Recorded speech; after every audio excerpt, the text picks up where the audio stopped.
Assalamualaikum warahmatullahi wabarakatuh. Shalom, Om Swastiastu, Namo Buddhaya, Salam Kebajikan, Rahayu. Sahabat Kang Deddy Channel yang berbahagia. Oke, kali ini saya akan meneruskan lanjutan cerita dari part 2 serial Mahabharata versi Jawa yang beberapa waktu saya upload part 2-nya. Bila sahabat belum menontonnya, silahkan tonton dulu part 1 dan part 2-nya agar nyambung ceritanya. Buka playlist channel ini dalam serial Mahabharata versi Jawa, dan nantinya akan terus saya upload video cerita-cerita epos mitos Jawa yang keren. Oke lah, tanpa berlama-lama, langsung saja. Tapi sebelum itu mohon dibantu subscribe, like, dan komen bila video ini dirasa membantu sahabat semua dalam memperdalam pengetahuan tentang cerita-cerita epik Jawa.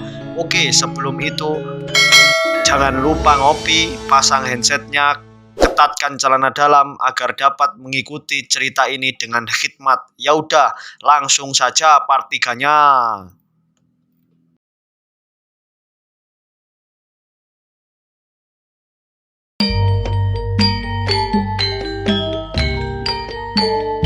Lanjutannya, Prabu Sentanu adalah seorang raja masyhur dari garis keturunan Sangkuru, berasal dari negeri yang jauh dari Hastinapura.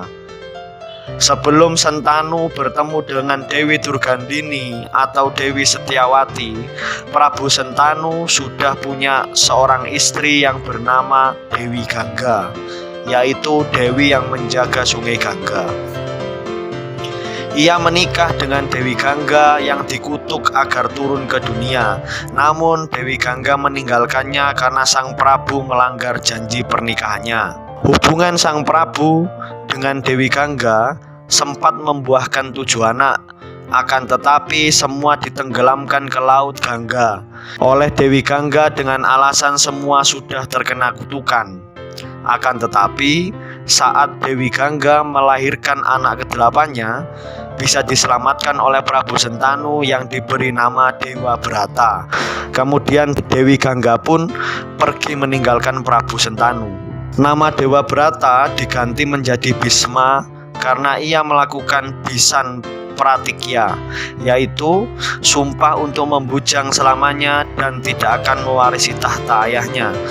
Hal itu dikarenakan Bisma tidak ingin dia dan keturunannya berselisih dengan keturunan Satyawati, ibu tirinya yang nanti akan menikah dengan ayahnya sendiri, yaitu Prabu Sentanu. Setelah ditinggal Dewi Gangga, akhirnya Prabu Sentanu menjadi duda.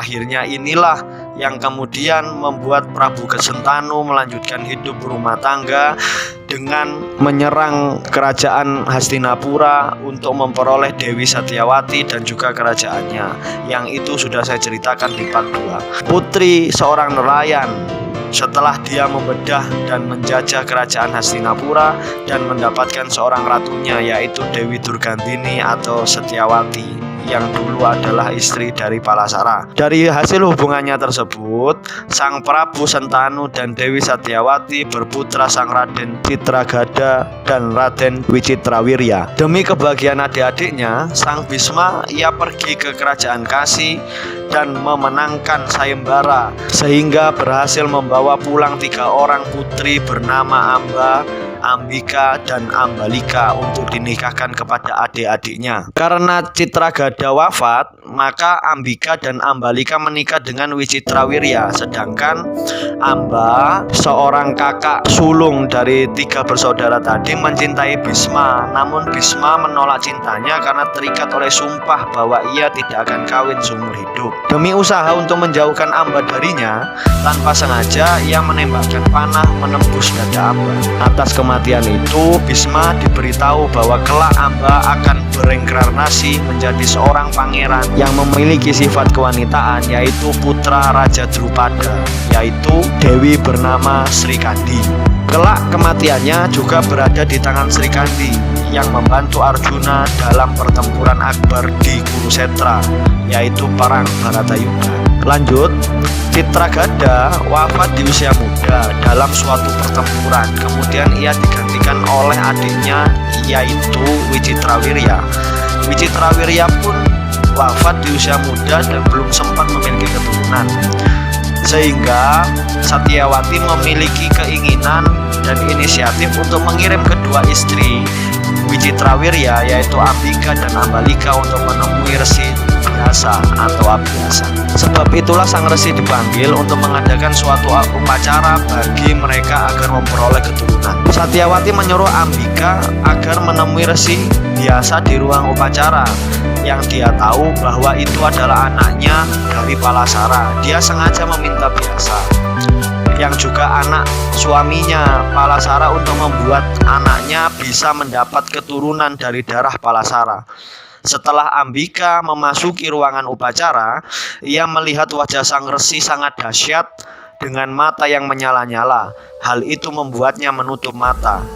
Karena Ambika menutup mata selama upacara berlangsung, maka anaknya terlahir buta. Anak tersebut bernama Drestarastra. Kemudian Ambalika disuruh oleh Satyawati untuk mengunjungi Biasa ke dalam sebuah kamar sendirian, dan di sana ia akan dianugerahi juga. Ia juga disuruh agar terus membuka matanya supaya jangan melahirkan putra yang buta seperti Drestarastra, seperti yang dilakukan oleh Ambika saudaranya. Singkat cerita, maka dari itu Ambika terus membuka matanya, namun ia menjadi pucat setelah melihat rupa sang begawan yang luar biasa. Maka dari itu Pandu putranya, ayah para Pandawa kelak nantinya, terlahir pucat. Drestarastra dan Pandu mempunyai saudara tiri yang bernama Widura. Widura merupakan anak dari Resi Biasa dengan seorang dayang Satyawati yang bernama Datri. Pada saat upacara dilangsungkan, dia lari keluar kamar dan akhirnya terjatuh sehingga Widura pun lahir dengan kondisi pincang kakinya. Dikarenakan Drestarastra terlahir buta, maka tahta Hastinapura diberikan kepada adiknya Pandu. Pandu menikahi Kunti, kemudian Pandu menikah untuk kedua kalinya dengan Madrim. Namun akibat kesalahan Pandu, pada saat memanah seorang kijang yang sedang kasmaran, maka kijang tersebut mengeluarkan kutukan bahwa Pandu nantinya tidak akan merasakan lagi hubungan suami istri, dan bila dia melakukannya, maka Pandu akan mengalami ajal atau kematian. Kijang tersebut kemudian mati dengan berubah menjadi wujud aslinya, yaitu seorang pendeta. Kemudian karena mengalami kejadian buruk seperti itu, Pandu lalu mengajak kedua istrinya untuk bermohon kepada Sang Yang Maha Kuasa agar dapat diberikan anak. Atas bantuan mantra Adityah Redaya yang pernah diberikan oleh Resi Biasa, maka Dewi Kunti bisa memanggil para dewa untuk kemudian mendapatkan putra. Walaupun jauh dari peristiwa ini, Kunti pernah merapalkan mantra ini tanpa sengaja pada saat dia berada masih di kerajaan Mandura. Pada saat itu, pertama kali mencoba mantra tersebut, datanglah Batara Surya, yaitu Dewa Matahari. Tak lama kemudian, Kunti mengandung dan melahirkan seorang anak yang diberi nama Karna atau Surya Putra, yang berarti anak Batara Surya atau anak Batara Matahari. Tetapi karena kemudian dilarung atau dibuang ke laut, karena pada saat itu Kunti belum mempunyai suami dan dirawat oleh Kurawa, sehingga nanti pada perang Bharatayuddha, karena memihak kepada Kurawa walaupun secara garis keturunan Karna adalah kakak tertua dari para Pandawa. Sekian dulu part 3. Nanti kita lanjutkan di part 4 untuk lanjutan cerita ini dari serial Mahabharata versi Jawa ini. Dan insya Allah akan saya teruskan di part 4 lanjutan dari part 3 ini. Semua kisah ini diambil dari segala sumber dan wawancara. Alhamdulillah, mudah-mudahan ada manfaat dan menambah pengetahuan kita semua. Akhirul kalam, assalamualaikum warahmatullahi wabarakatuh. Salam budaya, rahayu.